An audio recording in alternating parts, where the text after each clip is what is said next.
Sud Radio, le 10h midi, mettez-vous d'accord, Christine Bouillot. Mettez-vous d'accord sur Sud Radio en ce mardi 30 janvier. Actualité très chargée encore aujourd'hui avec cette pression du monde agricole et notamment, on l'a suivi ce matin sur Sud Radio dans la matinale avec Patrick Roger et nos journalistes, cette pression des agriculteurs qui tentent de remonter, de rallier Paris depuis le sud-ouest et qui jouent à cache-cache avec les forces de l'ordre. Mais il n'y a pas que cela comme blocage, il y a d'autres blocages partout en France. Il y en a moins certainement que la semaine dernière, mais les taux se resserrent autour de Paris. Cette mobilisation peut-elle durer? Que peut-on attendre du discours de politique générale de Gabriel Attal? Va-t-il d'ores et déjà plomber son quinquennat, en tous les cas son démarrage à Matignon? Tout ça sont des sujets avec le monde agricole et nous autres également qui sommes suspendus aux annonces du gouvernement pour tenter d'enrayer cette crise de réponse aux agriculteurs. Autour de la table, déjà je salue à distance Régis de Castelnau. Bonjour Régis. Bonjour à tous. Comment ça va ? Ça va bien, je suis dans ma Provence et on se croirait au mois d'avril. Ça bourgeonne alors. Ouais, ça va trop vite. Et ça commence. Sur les amandiers. Ouais, voilà. Je rappelle, avocat avec votre blog Vue du droit, auteur de Une justice politique aux éditions de l'Artilleur et membre de la rédaction de Front Populaire. Jean-Claude Beaujour. Bonjour Jean-Claude. Bonjour. Avocat et président de Forum Transatlantique. Samuel Lafont. Bonjour Samuel. Bonjour à tous. Porte-parole de Reconquête. Et Ergun Topaslan. Bonjour Ergun. Bonjour. Et vice-président et porte-parole de Territoire de Progrès. Alors évidemment, avec vous, on risque d'en parler souvent et il y aura, si on a le temps, on essaiera de parler de l'inscription de l'IVG dans la Constitution avec ce vote cet après-midi à l'Assemblée nationale. On essaiera de dégager un peu de temps pour ce sujet. Commençons par vos coups de cœur et vos coups de gueule dans l'actualité. Bien Ergun, c'est vous qui commencez. Oui, un coup de cœur. Un coup de cœur, oui, pour l'entreprise Neuralink, la start-up qui a été cofondée par Elon Musk en 2007, qui a annoncé hier sur la plateforme que détient également Elon Musk, X, des résultats. Jamais mieux servi que par soi-même. Hein. Ça sert parfois d'avoir des holdings, qui a annoncé hier des résultats très encourageants par rapport à l'implantation d'une puce dans le cerveau d'un être humain. Il faut savoir que c'est une prouesse médicale, mais c'est pas une première mondiale. Et mon coup de cœur allait également à l'Institut grenoblois qui avait été pour le coup précurseur sur le sujet en 2019 avec l'implantation d'un implant qui permettait de développer, de faire bouger un isosquelette. Donc aujourd'hui, Elon Musk a annoncé des résultats prometteurs qui permettaient de donner des perspectives très intéressantes, notamment pour les personnes tétraplégiques, mais également pour les aveugles.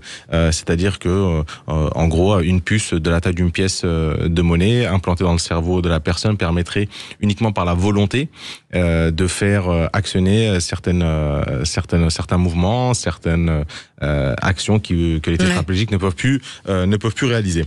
Mais à côté de ça, évidemment, quelques craintes aussi sur une société où on a l'homme qui s'approche de plus en plus du robot et pour lesquels il y a beaucoup de craintes aussi qui ont été annoncées. En tout état de cause, des avancées spectaculaires et des prouesses pour des personnes qui souffrent de situations qui auraient pu être handicapantes à vie. Pour le coup, et un certain espoir pour le monde médical.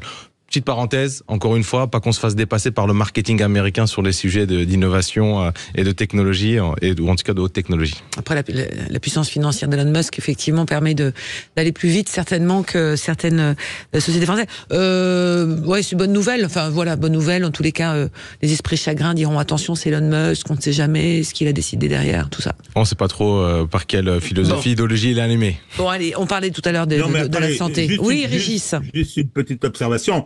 Moi, je suis fasciné. Je suis fasciné par ça. Alors bon, ça peut être contradictoire. Hein. Il peut y avoir des effets négatifs, mais je veux dire, Elon Musk, oui, mais le monde entier travaille sur ces questions, sur les puces, etc., sur l'intelligence artificielle. Bon, il va falloir qu'on maîtrise tout ça, mais Ergun vient de nous parler de la santé des gens et de la maîtrise de certains handicaps, mais c'est magnifique. Quoi. Moi, je suis très, très favorable à tout ça. Jean-Claude. Oui, vous savez que le progrès vient toujours avec sa part de risque et je pense la peur n'empêchant pas le malheur. Quand j'entendais ce qu'Ergun disait, on dira que ce sont les Américains, mais la réalité, c'est que nous n'arrivons pas toujours, en tout cas nous ne faisons pas tout ce qu'il faut pour pouvoir nous donner les moyens pour être meilleurs en matière d'innovation. Donc oui, il faut dire chapeau aux équipes qui sont souvent internationales parce que précisément ce sont des équipes qui avec des ingénieurs, des chercheurs qui viennent de partout. Et c'est aussi cela que nous devons... Oui, c'est des équipes internationales. Donc oui, effectivement, des équipes internationales. Et c'est aussi cela que, parce que j'ai entendu, attention, ce sont des Américains, ben oui, ça serait un Français, on dirait que c'est génial. Moi, je dis que c'est très bien, puisque ça peut aussi faire progresser la médecine, ça peut aussi faire progresser les difficultés qu'ont les uns et les autres. Et si vous regardez l'histoire il y a un siècle, eh bien, il y a des choses qui nous auraient paru comme étant incroyables et qui relèvent de la médecine. Par exemple, lorsqu'on vous met maintenant une prothèse de genou, c'est quelque chose d'assez classique.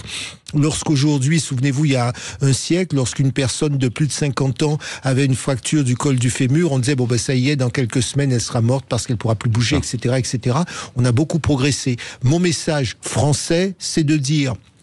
Plus que jamais, nous devons avoir la possibilité de bien payer nos chercheurs, de tenir des équipes, de mettre l'argent là où il faut, pour éviter pas simplement de se faire dépasser, pour aussi assurer notre souveraineté industrielle. Oui, d'attirer les meilleurs cerveaux aussi. Et ça rejoint finalement l'invité qu'on avait précédemment, qui a fait un documentaire qui passera ce soir sur France 5, je le redis, concernant la pénurie de médicaments en France, comment on en est arrivé là, et on s'aperçoit des incohérences et aussi des pertes de chance pour les patients. Il y a plus de 5000 médicaments à ce jour qui sont en pénurie en France et des médicaments courants, pas des médicaments de pointe. Ce que je vous propose, Jean-Claude, retour après l'info et après les courses, on fera votre coup de cœur ou votre coup de gueule, Jean-Claude ? C'est un coup de gueule. Ah bon, bah c'est bien, ça va bien démarrer l'heure.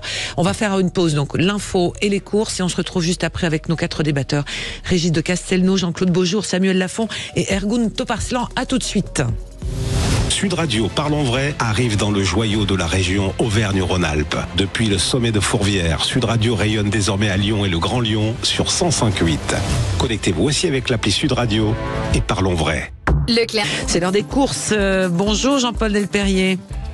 Bonjour ma chère Christine, bonjour à tous. Tiercé, Quintet, Quintet Plus qui se dispute à Vincennes aujourd'hui.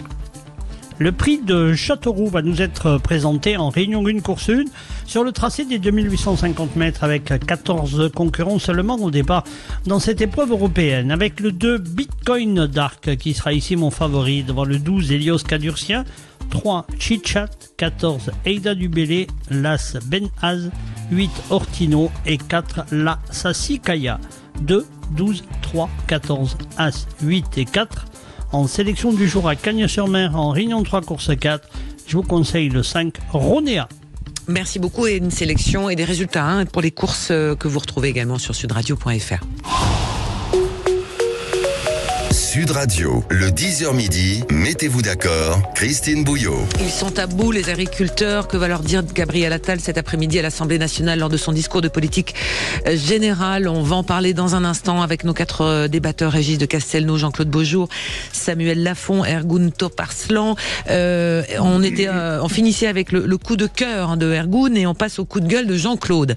Oui, allez-y. Oui, nous sommes 2 avocats sur le plateau. Exactement. Et c'est vrai que j'ai été exaspéré. 3. J'ai été exaspéré par les déclarations qui ont été faites par des responsables publics contre le Conseil constitutionnel à la suite de la décision qui a été rendue sur la loi immigration. Alors, pour que les choses soient d'accord, moi, je comprends très bien qu'on puisse être en désaccord avec une juridiction. Je comprends, je suis moi-même critique sur les enjeux et sur le fait que certaines dispositions ne permettent pas de résoudre des problèmes très clairs. Je reviendrai là-dessus. Pour autant, quand j'entends les déclarations de Monsieur Mélenchon qui dit « La décision du Conseil constitutionnel montre qu'il est plus attentif aux besoins de la monarchie présidentielle qu'à ceux du peuple souverain ». Ça, c'est Mélenchon. Et évoqué qui dit l'Assemblée nationale et le Sénat devraient avoir le dernier mot après une décision du Conseil constitutionnel. Moi, je m'interroge. Je m'interroge. Vous voyez, pourtant, ce sont des hommes éclairés, intelligents. Monsieur Wauquiez est membre du Conseil d'État, en tout cas de formation. Il a été parlementaire ministre. La séparation des pouvoirs, ça n'est pas rien. La séparation des pouvoirs, ça n'est pas rien. L'état de droit, ça n'est pas rien. Et je dis bien, on peut être en désaccord avec l'interprétation des juges, on peut combattre. Mais là, qu'est-ce que cela fait ? Finalement, ça instille l'idée dans l'esprit de nos concitoyens qu'au fond, les institutions ne sont pas à leur place. C'est le non-respect des institutions. Il y a un principe de séparation des pouvoirs et je suis désolé. Dire cela, c'est porter atteinte à la légitimité même de l'institution et moi, je m'insurge contre cela parce qu'on fait exactement ce que font certains. Vous parliez tout à l'heure d'Amérique et du risque. Mais vous savez, c'est ce qu'on fait dans la société américaine, c'est ce qu'on commence à dire. Eh bien, les institutions n'ont plus leur place, elles ne font plus leur travail. Elles ne nous conviennent pas parce que... Elles ne nous conviennent pas, ou lorsqu'elles ne nous conviennent pas, elles doivent être abattues. Et oui, eh bien, c'est la porte ouverte à tout. Alors Samuel, on va faire tourner la parole sur cette critique qui a été faite effectivement suite à la décision, mais la critique du Conseil constitutionnel en tant que tel. Oui, j'en reparlerai aussi plus profondément lors de mon coup de gueule. Mais je pense que ce qu'il faut bien comprendre, il faut se mettre à la place des Français. Les Français qui sont très majoritairement opposés à l'immigration, on le voit dans tous les sondages, attendaient de cette loi qui est une loi immigration relativement faible par rapport aux enjeux. On a 500 000 personnes qui entrent sur le territoire par an. On vit toujours dans le dogme immigrationniste qui consiste à penser qu'il faudrait nécessairement qu'en France et en Europe, mais en France en particulier, il y ait des gens qui rentrent chaque année et en masse. Les Français donc veulent mettre fin à cette immigration. Et qu'est-ce qu'ils voient ? Ils se disent il y a un Conseil constitutionnel qui en fait, censure la volonté populaire qui est exprimée à travers les représentants de l'Assemblée. Alors, on va pas parler ici de la hiérarchie des normes dans le détail, mais la question est la suivante, c'est, premièrement, il a été fait remarquer que le Conseil constitutionnel, sur une partie de ses décisions de censure de la loi, a utilisé l'argument de cavalier législatif. Moi, j'ai vu des journalistes qui s'interrogeaient justement sur le fait de se dire, est-ce que on peut considérer qu'il y a un cavalier législatif sur une loi sur l'immigration quand on parle de regroupement familial. Ça, c'est un premier point. On a l'impression que, en fait, le Conseil constitutionnel a utilisé cet argument pour écarter une grande partie de la loi. Et l'autre élément, c'est, est-ce qu'en fait, on a un sujet à traiter d'urgence qui tient à cœur à de nombreux Français depuis des années. Je ne vais pas redire toutes les conséquences négatives de l'immigration massive, sécuritaire, culturelle, identitaire, économique, etc. On veut traiter le problème et il faut se mettre à la place des Français. Ce qu'on voit, c'est qu'en fait, on ne peut pas traiter le problème. Juste pour terminer, on ne peut pas traiter le problème. Et en fait, on a l'impression que le problème est intraitable à cause de cette décision. Est-ce que la question qui peut se poser, je vous pose cette question-là, et Régis aussi, on va faire tourner la parole. Est-ce que tout simplement, tous ces textes étaient pas mal écrits, finalement, pas mal ficelés? Vous posez le vrai sujet. Du coup, les mecs ont pas fait leur boulot. Juste une précision. Mais non. Juste une précision. Moi, j'ai expliqué que le drame dans cette histoire, c'est que par exemple, quand on prend le département de Mayotte, oui, l'immigration clandestine est insupportable puisque plus de 25% de la population mahoraise, avec tout ce que cela peut comporter comme risque. Donc j'ai pris des positions qui expliquent qu'il y a danger et urgence à agir. Donc là-dessus, sur le fond, je dis, j'ai aussi cette préoccupation.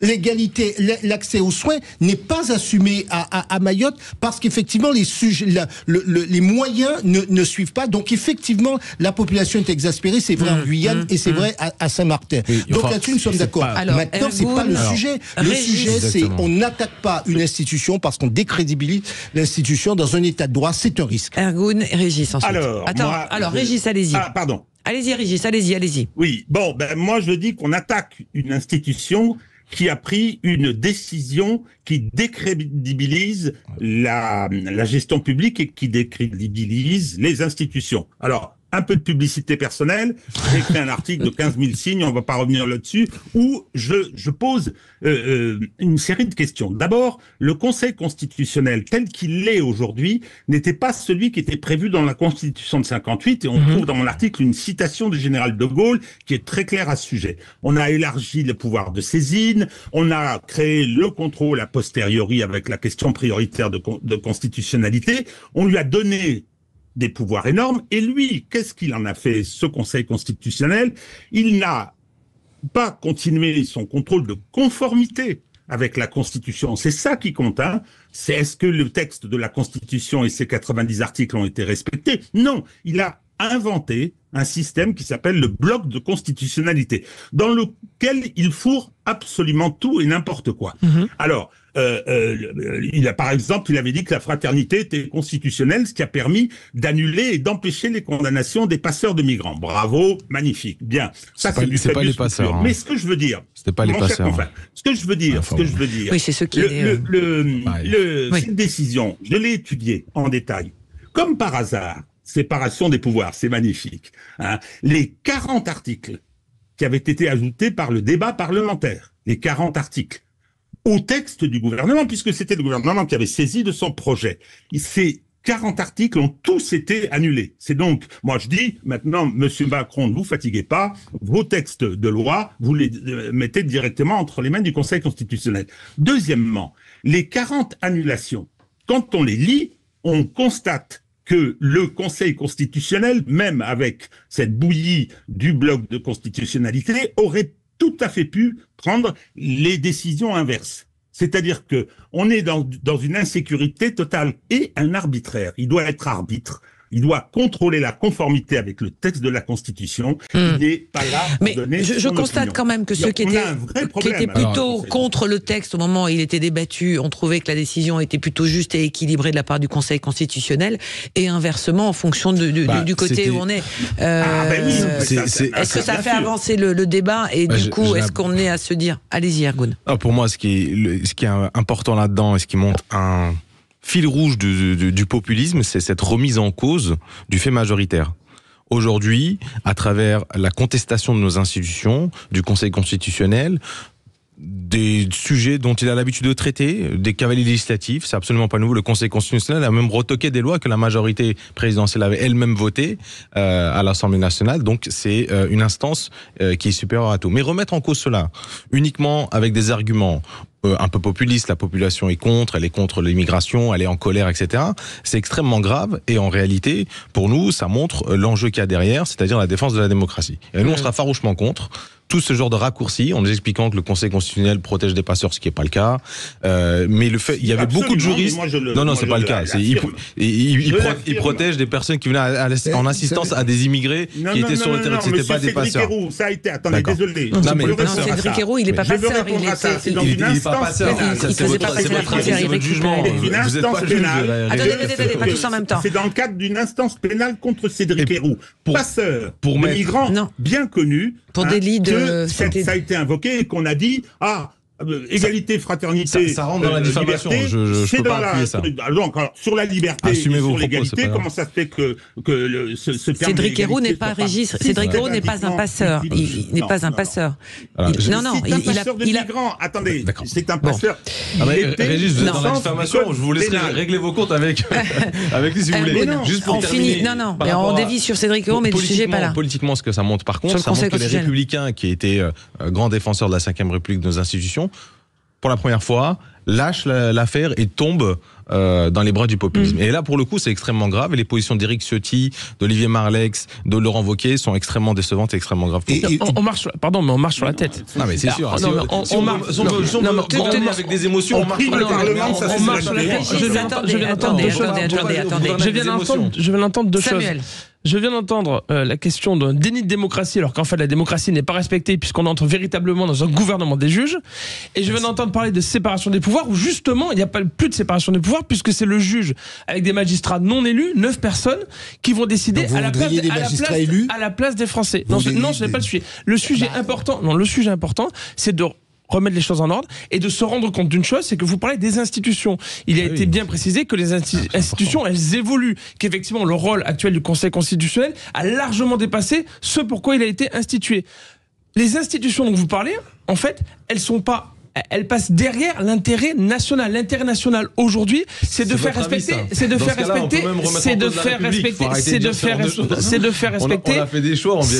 respecter la démocratie. La réalité, c'est qu'aujourd'hui, on a des sujets des problèmes à traiter que tout le monde voit. Les Français sont largement d'accord là-dessus, y compris la plupart des partis politiques. Et en fait, dans votre raisonnement, vous dites, ce Conseil constitutionnel doit empêcher qu'on comprennent des décisions. Non, mais et en plus, dernier élément, dernier élément, vous avez parlé d'immigration clandestine.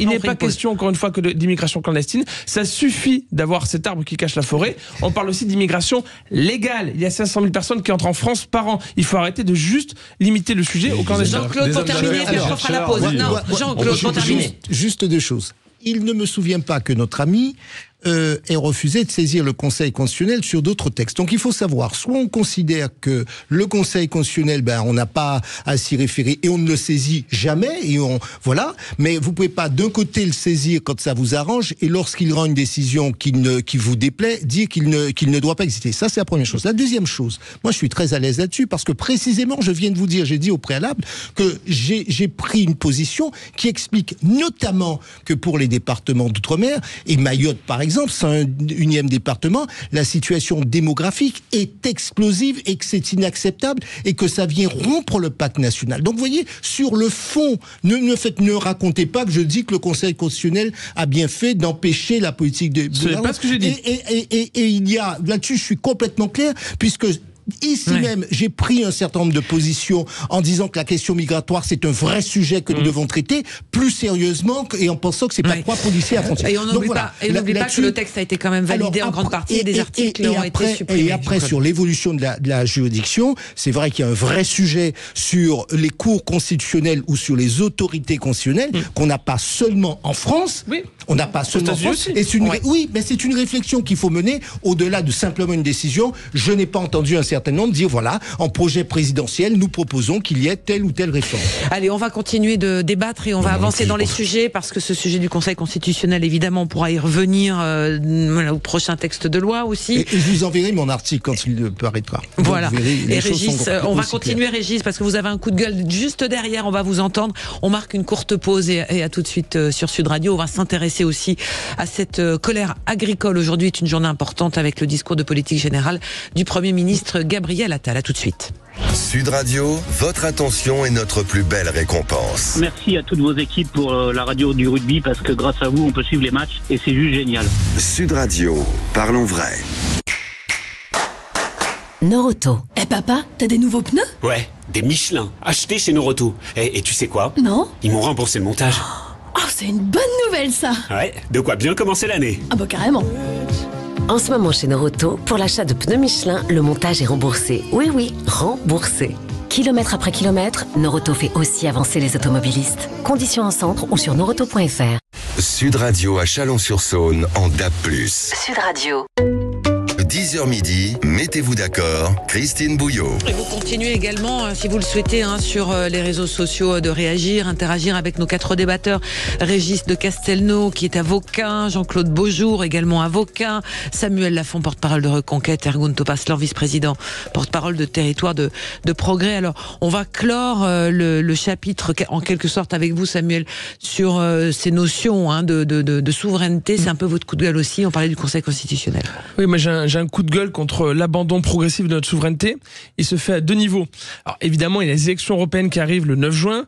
Le premier niveau, c'est le niveau extérieur, la souveraineté comme indépendance de l'État. Ce qu'on voit, c'est que de plus en plus de décisions sont prises au niveau de la Commission européenne, la Commission de Bruxelles, et donc les décisions nationales sont moins libres, qu'on se fait imposer par des personnes non élues, des décisions qui nous touchent tous au niveau européen, et pour ce qui nous concerne directement, au niveau français. Les Français sont largement opposés à ça. On le voit d'ailleurs dans les sondages. Ils ont l'impression d'être dépossédés de leur souveraineté et surtout que l'État n'est plus indépendant. Ça, c'est le premier élément. C'est au niveau extérieur. Au niveau intérieur, j'ai envie de parler de souveraineté populaire. Ça rejoint ce qu'on disait vis-à-vis du Conseil constitutionnel. Avec cette décision précisément sur la loi immigration. Vous avez des Français qui sont très largement opposés à l'immigration massive, illégale et légale. Avec aujourd'hui 500 000 personnes qui entrent sur le territoire par an, c'est juste délirant. On vit dans un dogme immigrationniste un peu unique au monde, avec toutes les conséquences négatives que l'on connaît en termes sécuritaires, culturels et identitaires. Et économiques, j'ajoute économiques. Quand vous avez des représentants des Français, donc au niveau du Parlement, et précisément de l'Assemblée nationale, qui, après de longues discussions, de longs débats, finissent par un texte, amender le projet de loi d'immigration du gouvernement, qui va plutôt dans le sens, même s'il y a des dispositions, notamment sur les clandestins, qui à mon avis ne sont pas bonnes, mais qui va plutôt dans le sens de ce que veulent les Français, en discutant du regroupement familial, en discutant du droit du sol. Que les Français, globalement, on le sait, soutiennent ce qui ressort de ce texte. Et qu'après le vote, après tant de débats, il y ait 9 personnes du Conseil constitutionnel qui décident de censurer cette loi, eh bien, je considère non seulement qu'on a un gouvernement des juges, mais qu'il est dangereux sur le long terme d'enlever cette souveraineté aux Français et qu'on va vers un déni de démocratie. Et il faut prévoir, si on continue dans ce sens-là, clairement, les Français n'auront plus confiance dans leurs institutions parce qu'ils auront l'impression qu'ils ne peuvent plus décider de leur avenir.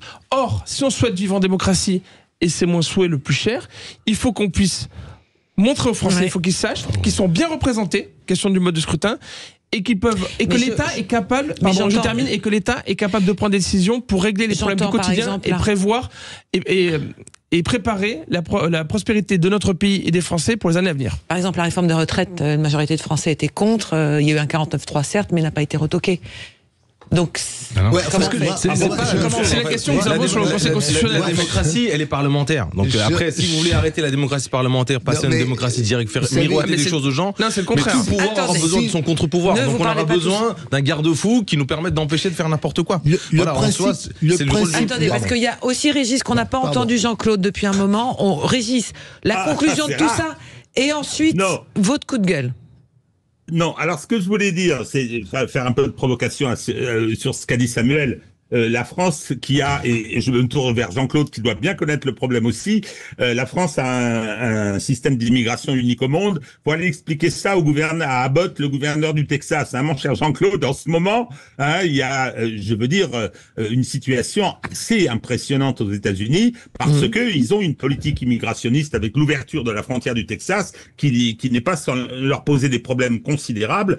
Et certains, je suis pas de ceux-là, disent qu'on est au bord de la sécession. Hein. Bon, donc cette question de l'immigration, elle est mondiale. La France essaie de la régler comme elle l'entend, mais je considère qu'à cette occasion, et comme mon coup de gueule va être populiste aussi, puisque si on demande le respect des principes, le respect de la séparation des pouvoirs, et qu'on s'oppose à la privation de la souveraineté du Parlement, tel que ça s'est passé avec le Conseil constitutionnel, on est populiste. Alors mon coup de gueule, c'est le suivant. Il y a le mouvement des agriculteurs et il y a un leader, je ne sais pas qui c'est, qui s'appelle Bail, je crois, et qui est venu dire tranquillement, Jérôme, c'est ça, d'accord, et qui est venu dire tranquillement à la télévision, ben voilà, on m'a proposé un poste.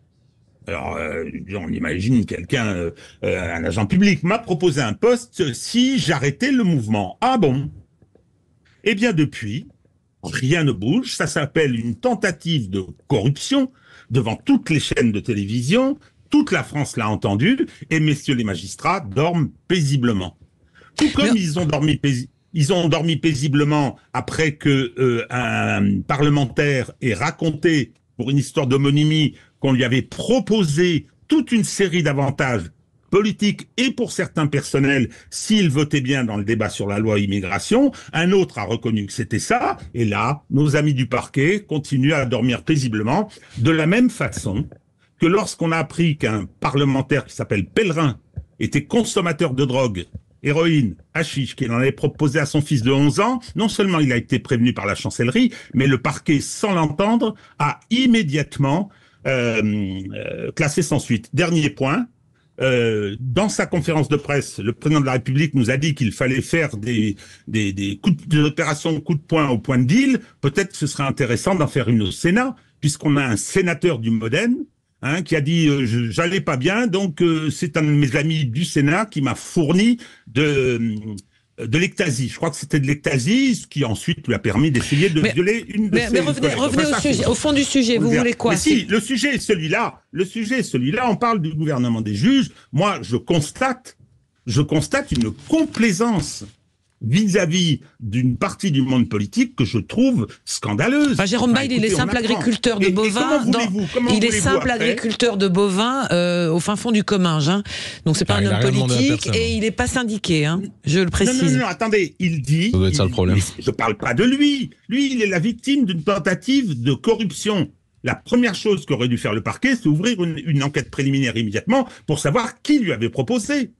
De la même façon que celui qui, dans Canard enchaîné, a expliqué qu'on lui avait proposé de changer son vote contre des avantages personnels, immédiatement le parquet dit mais qui a fait ça? En même temps, vouloir affaiblir un leader d'un mouvement de lutte, c'est vieux comme les combats. Oui, mais c'est une infraction pénale. Je suis désolé. Et c'est bien de le rappeler aussi. Vous avez raison. Ouais. Jean-Claude, pour terminer, puis on va marquer la pause. Je m'arrête là-dessus, mais ce que je constate simplement, et j'entends Régis qui dit finalement, ayons recours aux institutions pour que l'état de droit l'état de droit soit remis au centre de notre société. Je suis d'accord avec vous. Non, mais attendez, c'est comme ça que je l'interprète. C'est comme ça que je l'interprète, et je dis oui. L'état de droit, ça veut dire quoi? Ça veut dire que la loi doit être respectée, et s'il y a infraction, eh bien, les institutions, et notamment le parquet, qui est en charge de poursuite, doit travailler. Eh bien, je dis oui, sans connaître le fond de l'affaire. Je ne connais pas la plupart des personnes dont vous avez parlé, ce sénateur, etc. Mais c'est ce que je dis. Si nous voulons sauver la démocratie, est le moins mauvais des systèmes. Le moins mauvais des systèmes que nous ayons. Et si nous voulons sauver cette démocratie, eh bien oui, attendez, je suis Régis, alors terminez, Régis, parce que sinon on va déborder. Ce que je souligne, c'est pas, je rappelle pas le principe que le parquet aurait dû bouger. Je pointe le fait qu'il ne bouge pas. Et c'est ça le problème de la maladie de nos institutions. C'est ça que je pointe. Moi, je suis partisan de l'état de droit. Mais quand il ne fonctionne pas, je dis qu'il y a un problème. Pour la démocratie. C'est bien ce que je dis. C'est pas qu'il fonctionne à moitié. Je vous ai compris, Régis, cher confrère. C'est pas qu'il fonctionne à moitié, mais qu'il fonctionne en totalité. Voilà, joute verbale. Entre confrères avocats, Régis, on est obligé de faire Régis de Castelnau, Jean-Claude Beaujour, Samuel Lafont, Ergun Topaslan. Et je vous promets qu'on va parler tout de suite après la pause de 11h30. On va parler des agriculteurs et de cette journée capitale. À tout de suite. Sud Radio, le 10h midi, mettez-vous d'accord. Christine Bouillot. Ça s'est passé sur Sud Radio. Il y a un an, vous aviez diffusé la vidéo de vos voleurs sur les réseaux sociaux. Vous avez donné tous vos éléments à la police. J'ai fortement, très fortement participé à la réalisation de l'enquête. Et un an plus tard, il continue d'agir. Non. Mais je vous assure, je peux vous le montrer sur mon téléphone. Mais pourquoi n'a-t-il pas été arrêté? Est-ce que police et justice se parlent? Je me pose la question. Sud Radio, parlons vrai. Sud Radio, le 10h midi, mettez-vous d'accord, Christine Bouillot. Avec Régis de Castelnau, Jean-Claude Beaujour, Ergun Topaslan et Samuel Lafont. On s'intéresse donc à ce grand oral Gabriel Attal cet après-midi à l'Assemblée nationale. C'est son discours de politique générale qui va donc avoir une couleur plutôt verte. Alors verte, pas au sens écologique, mais au sens des prairies. Le bonheur est dans le pré, on va dire les choses comme ça. Que peut dire le Premier ministre cet après-midi pour éteindre l'incendie profond, le désarroi énorme du monde agricole? On le rappelle, Paris, les grands axes à une vingtaine de kilomètres sont bloqués. Il y a un convoi qui essaye de remonter pour aller sur un gis. Le patron de la FNSEA qui parle de semaine de tous les dangers. Et Gabriel Attal qui a déjà, on va dire, usé quelques cartouches vendredi dernier du côté de la Haute-Garonne. Est-ce qu'il lui en reste encore dans le chargeur? Pardonnez-moi l'expression un peu triviale, mais est-ce que Samuel, il peut désamorcer, comme il a fait par exemple sur l'abaya, faire ce discours très clair, très net, qui avait un peu scotché tout le monde, mais qui avait fait mouche? Alors, j'aimerais que Gabriel Attal ait des mots très clairs pour les agriculteurs à court terme, mais aussi à long terme. Qu'est-ce qu'on veut pour la souveraineté alimentaire de la France? Qu'est-ce qu'on veut au niveau européen? Ça fera partie aussi de la campagne européenne. Pour l'agriculture en Europe, est-ce qu'on est plus protégé des produits qui arrivent hors Union européenne en particulier? Mais au-delà de ça, il y a la question des agriculteurs, mais il y a aussi sa politique générale. J'aimerais, honnêtement j'en doute, mais j'aimerais que Gabriel Attal nous dise: le gouvernement mise sur le régalien, le gouvernement veut obtenir des résultats pour les Français le plus vite possible. Tout ne peut pas se faire en 2 jours, mais le plus vite possible. On sait qu'il y a les problèmes suivants. Il y a le problème de la sécurité, il faut absolument qu'on règle le problème de la sécurité, qu'on puisse à nouveau vivre sereinement en France. Et on sait que ces problèmes de la sécurité se multiplient. Avant, c'est que dans les métropoles ou essentiellement maintenant dans les villes moyennes et les petits villages. J'aimerais qu'enfin, il traite le sujet d'immigration, même si on a vu le sujet de la loi immigration qui est passé. J'aimerais qu'il parle du pouvoir d'achat des Français et qu'il montre aussi qu'il est conscient de ce qui se passe dans de très nombreuses communes en France, de très nombreux départements dont on parle jamais. Moi, j'étais récemment dans l'Ain, je suis allé dans la Vienne, donc près de Poitiers, également dans les Ardennes. Mais est-ce qu'on voit sur l'agriculture? Alors, je reviens sur l'agriculture, mais je pense qu'il ne parlera pas que d'agriculture. J'aimerais qu'il parle de ce que vivent les Français au quotidien, c'est-à-dire la désertification médicale, qui fait que de nombreux Français n'arrivent plus à se soigner. J'aimerais qu'il parle du logement, de la crise du logement dont peu parlent, alors qu'en fait, l'augmentation du coût du logement pour les Français, que ce soit sur l'achat, mais également et surtout sur la location, fait que les dépenses contraintes des Français augmentent chaque jour, et donc le pouvoir d'achat des Français baisse. J'espère que Gabriel Attal aura un discours très clair sur ces sujets, sur l'agriculture. Eh bien, je pense qu'il doit prendre des engagements tout de suite. Et Emmanuel Macron, on sait qu'il a aussi pris sa part sur ce sujet. Enfin, on espère en tout cas ce qu'il annonce et qu'il parlera de l'accord avec le Mercosur. Mais en tout cas, il faut des réponses très claires. On sait que les agriculteurs ont un ensemble de problèmes. La surtransposition des normes, qui est donc la France qui considère qu'il faut aller encore plus loin que ce que demande l'Europe et qui fait que les agriculteurs français subissent une concurrence qui ne peuvent pas contre laquelle ils ne peuvent pas lutter finalement, une concurrence déloyale, évidemment extra-européenne mais d'une certaine manière aussi intra-européenne, puisque on va trop loin sur la transposition des normes. Il faut une simplification. Enfin, les agriculteurs le demandent. Et après, des produits qui sont interdits en France sont pas forcément interdits ailleurs. Bon, il y a effectivement un dossier. Régis, depuis votre Provence, comment pensez-vous que sur le dossier agricole, le Premier ministre peut faire des annonces suffisamment percutantes cet après-midi pour inciter au calme, ou en tous les cas au retour dans les fermes? Il ne peut pas. Donc Samuel a pointé toute une série de questions qui relèvent de. Mais là, par exemple, on parle du Mercosur. Apparemment, le Mercosur c'est suspendu. Oui, on n'en parle pratiquement plus là. Alors le problème, c'est que ce sont un peu des pansements sur des jambes de bois. Après, avant qu'ils reprennent, moi j'ai entendu Pascal Lamy, le socialiste ancien patron de l'OMC, mais dire mais si, ces accords sont merveilleux. Il y a ceux avec le Pacifique Sud, la Nouvelle-Zélande. Il y a plus les normes européennes, le principe de concurrence libre et non faussée. Moi, il y a quelque chose qui m'a totalement stupéfait, c'est de voir ces camions qui rentrent avec des produits qui affichent sur leurs étiquettes qu'ils ne sont pas conformes aux normes européennes. Donc, faudrait savoir. Donc, non, je pense qu'on est dans un dispositif. Alors, une partie je pense des agriculteurs, parce que c'est pas un corps homogène, hein, c'est pas un corps homogène. Il y a une agriculture intensive, industrielle. Je pense que heureusement, hein, elle est souvent décriée par les écologistes parce que il faut bien nourrir les gens. Et puis il y a également toute cette partie des agriculteurs qui sont confrontés à des problèmes sociaux. Je pense que cette colère est une colère à caractère social. Alors après, c'est tout un tas de conséquences qui s'agglomèrent et qui font qu'on devient et qu'on protège. J'ai entendu Wauquiez interviewer un jeune agriculteur qui expliquait qu'il avait été poursuivi pour avoir curé un fossé. Mais c'est vrai que c'est délirant. Mais en même temps, c'est global. Les suicides, c'est du désespoir social qui y conduit. Alors, au-delà de ça, ce que va dire tout à l'heure Gabriel Attal, moi, je pense que c'est pas très intéressant. Le gouvernement, il est à l'Élysée. Le discours de politique générale, c'est la conférence de presse d'Emmanuel Macron d'il y a quelques jours, sinon semaines, hein, et que là, si la chose nouvelle, c'est sur les agriculteurs. Sinon, pour le reste, Emmanuel Macron a bien montré que c'était lui le vrai Premier ministre. Ergun. C'est pas le premier à faire pareil, hein. Non, c'est un discours de politique générale qui est très attendu. Tout d'abord, effectivement, l'actualité des agriculteurs, mais il ne faut pas perdre de vue que le début d'année et les objectifs qu'avait fixés le gouvernement étaient très ambitieux pour ce début d'année, pour le mois de février. L'attente des Français, contrairement à ce qu'a dit tout à l'heure par Samuel, c'est qu'ils sont en premier lieu dans une attente en ce qui concerne leur pouvoir d'achat. Et effectivement, il y avait les annonces du ministre de l'économie. Les agriculteurs sont des Français, hein. Ils ont un pouvoir d'achat quand même qui aura des pâquerettes. Hein. Mais c'est un discours qui c'est un des pires.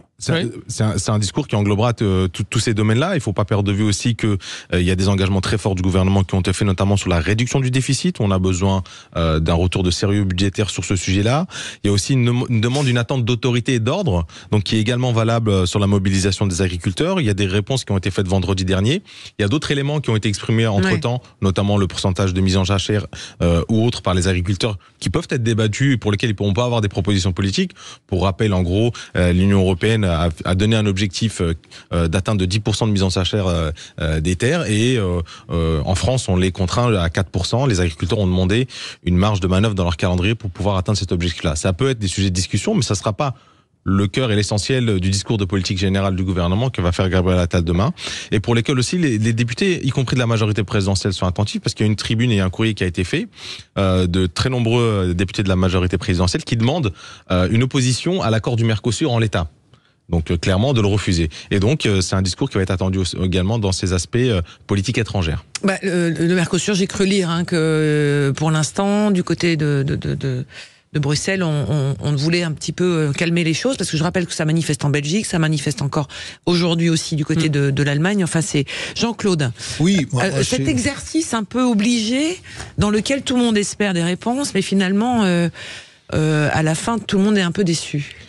Tout le monde est un peu déçu forcément, parce que la marge de manœuvre finalement est faible. C'est pas, moi, en entendant, on attend le discours de politique générale de Gabriel Attal, mais Gabriel Attal, c'est pas le Messie. Il ne fera pas de miracle. Il fera avec ce qu'il a.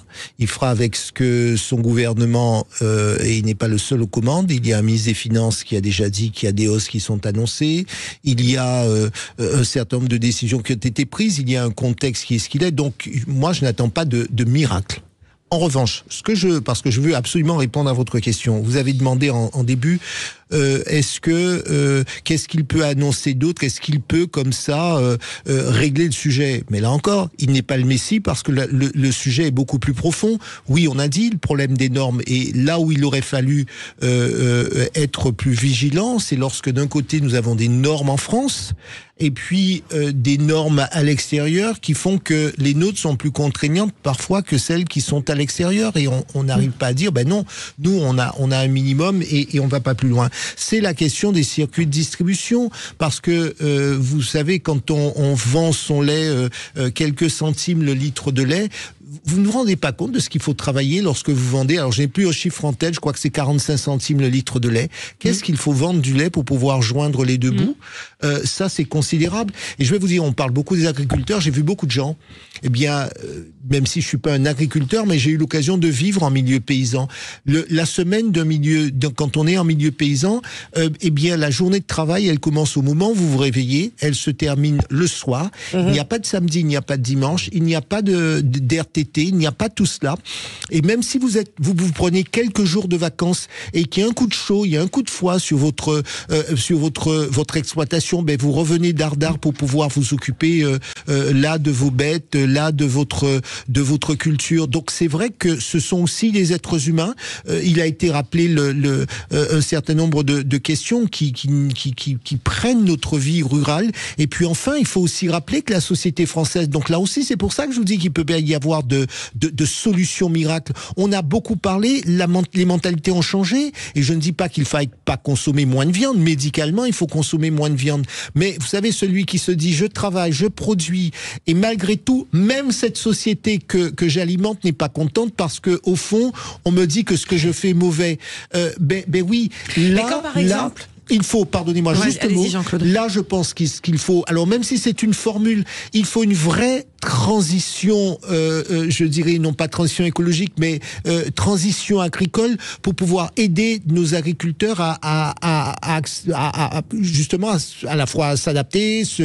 Il y a tout, il y a l'industrie, il y a tout ce qui va autour pour pouvoir les aider, parce que c'est insupportable. Politique générale, du coup là. Oui, il va parler de tout, mais effectivement, on fait un focus. Vous m'avez interrogé sur l'agriculture. Sur l'agriculture parce qu'il y a une vraie tension et on ne sait pas trop comment les choses vont pouvoir évoluer, en sachant quand même que le temps joue contre les agriculteurs aussi, parce qu'ils vont pas pouvoir. Mais parce que votre journée, elle s'arrête pas juste à ce soir, il va pas y avoir de miracle, et c'est ça qui est dramatique. Mais est-ce que ça peut, et ça sera le sujet du prochain quart d'heure, parce qu'on va marquer une courte pause, est-ce que ça peut être le début aussi d'autres mouvements de contestation? Rappelons que jeudi, il y a aussi une grève importante du monde enseignant. On attend des taux de participation assez élevés dans les écoles pour le démarrage de la ministre de l'Éducation nationale. On va parler de tout ça, et un auditeur fidèle et que j'embrasse me donne cette phrase et cette citation d'un certain Henri IV qui disait: labourage et pâturage sont les deux mamelles de la France. Allez, à tout de suite.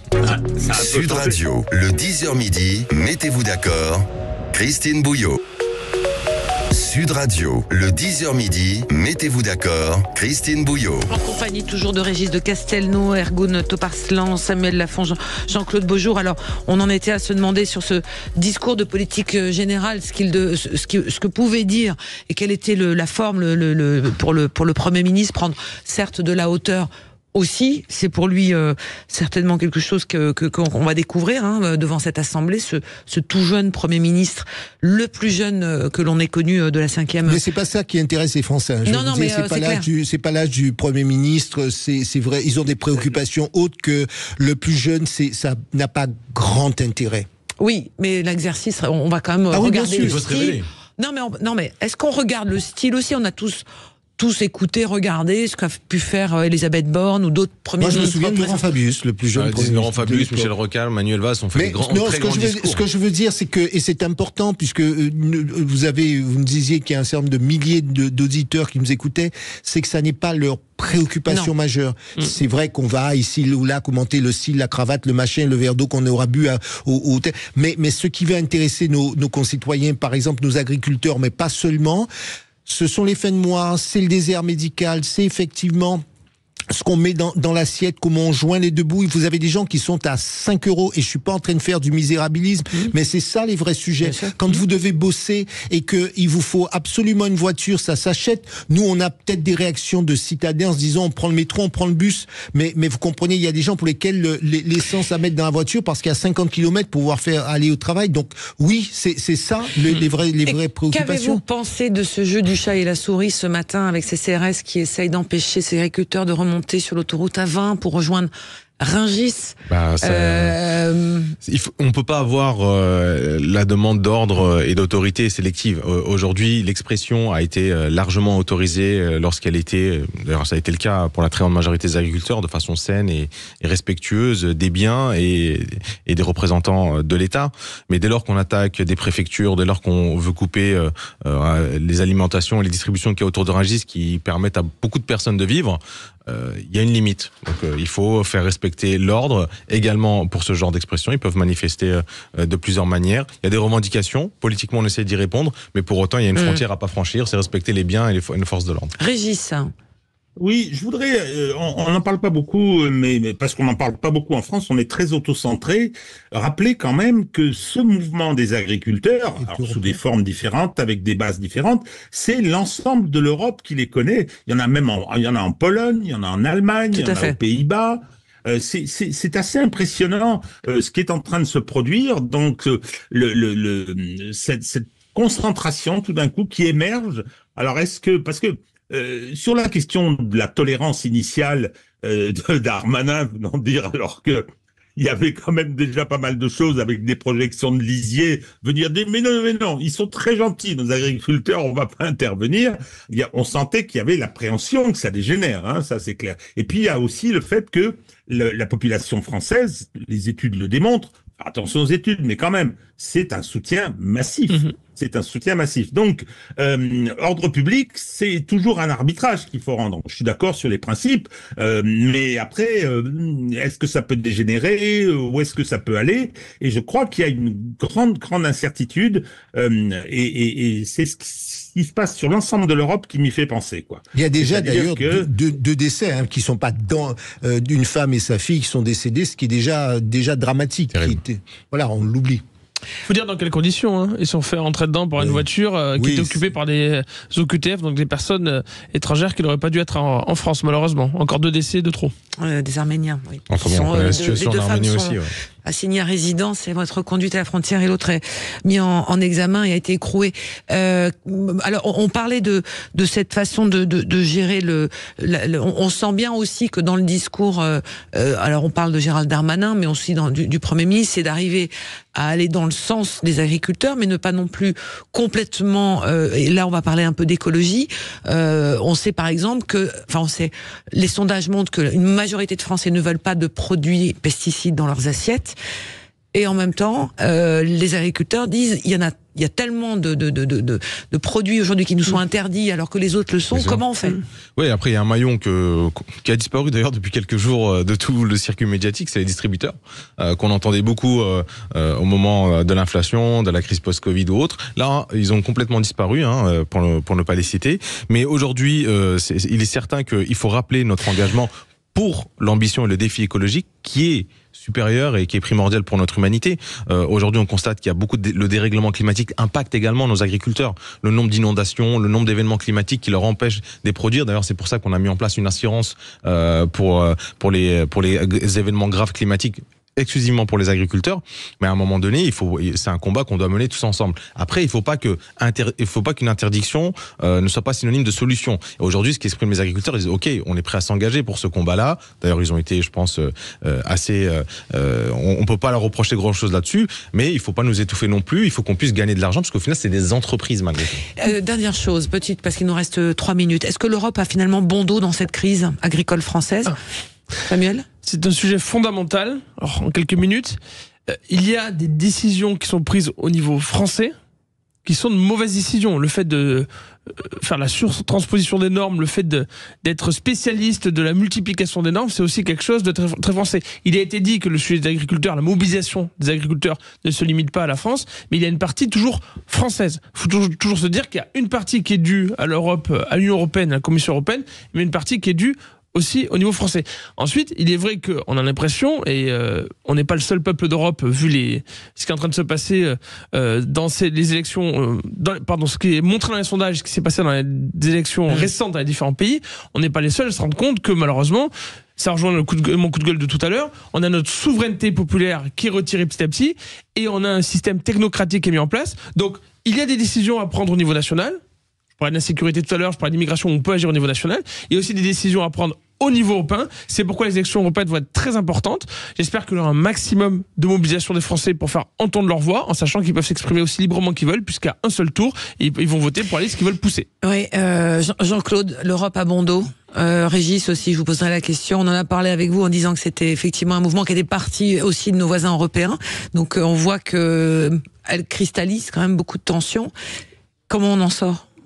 Oui, moi je pense que c'est vrai que l'Europe, qui est parfois trop attachée à des textes, des normes, etc., devrait se souvenir que l'Europe, c'est aussi l'Europe des peuples, et que l'idée, c'est de faire en sorte que le projet, qu'il y ait un autre, ou un meilleur, ou un autre projet européen. En fait, c'est le vrai sujet de l'Europe. C'est que l'Europe ne soit pas qu'une administration, ou en tout état de cause, ne soit pas conçue ou vue qu'une administration avec des règles. Parce qu'en fait, oui, vous avez besoin d'élaborer des règles lorsque vous faites quelque chose ensemble. Mais peut-être est-ce qu'il faut plus que nous parlions, et c'est le moment, on l'a vu avec la guerre en Ukraine, du projet européen. Qu'est-ce qu'on veut faire ensemble ? Où est-ce que nous allons ? Parce que moi, je ne crois pas que isolé, on ira pas très loin, parce qu'il faut pas oublier qu'aujourd'hui, là où quand nous étions au lycée, on nous disait la Chine avec 1 milliard, c'est dramatique parce que ce sont des pauvres. Aujourd'hui, c'est un vrai pouvoir. Le Brésil, l'Inde, etc. Nous, qu'est-ce que nous serions ? Je rappelle, on parlait d'innovation technologique tout à l'heure. L'Inde produit à elle seule, elle fabrique à elle seule. C'est dire ça d'être humain, mais c'est 100 000 ingénieurs par an. Donc, si vous voulez, nous, dans cette compétition-là, nous serions 3 fois rien. On voit bien que sur certains projets d'innovation, il faut que nous soyons plus nombreux. Donc, en revanche, ce qu'il faut, c'est que nous parlions plus. C'est peut-être le moment, des occasions où il faut s'attacher et réfléchir au projet européen. Est-ce qu'on veut être ensemble, et comment on le fait sur quelques grands axes, et remettre l'être humain au centre de la réflexion ? Voilà, donc... C'est faire Europe ensemble, on dit faire citoyenne, mais c'est faire Europe ensemble. Bon, Régis, je suis désolé, le chrono tourne. Oui, non, mais c'est pas grave. Jean-Claude vous a mangé la pendule. Mais je voudrais juste qu'on termine tous les quatre quand même par une information importante qui concerne Sud Radio, c'est qu'on salue aujourd'hui, et pour la première journée, nos auditeurs de la région de Lyon et de Lyon Intramuros, puisqu'on a un nouvel émetteur là-bas. On les salue et ils sont les bienvenus, et effectivement, ça s'agrandit, les fréquences de Sud Radio. On devient de plus en plus gros. Bonne nouvelle. Et ouais, c'est une très bonne nouvelle. On parlera pas de foot alors. On vous salue les Lyonnais. Allez, Bonjour, dans un instant, merci à tous les quatre pour ce débat aujourd'hui. On va écouter tout à l'heure Gabriel Attal, son discours de politique générale. On y reviendra demain. Et dans un instant, après l'info, c'est l'ami André Berkoff. À tout de suite. Patrimoine historique, gastronomie renommée, quartiers animés, festivités culturelles, bouchons lyonnais, sport et créativité. Depuis le sommet de Fourvière, Sud Radio rayonne désormais à Lyon et le Grand Lyon sur 105.8. Connectez-vous aussi avec l'appli Sud Radio et parlons vrai. Bonjour.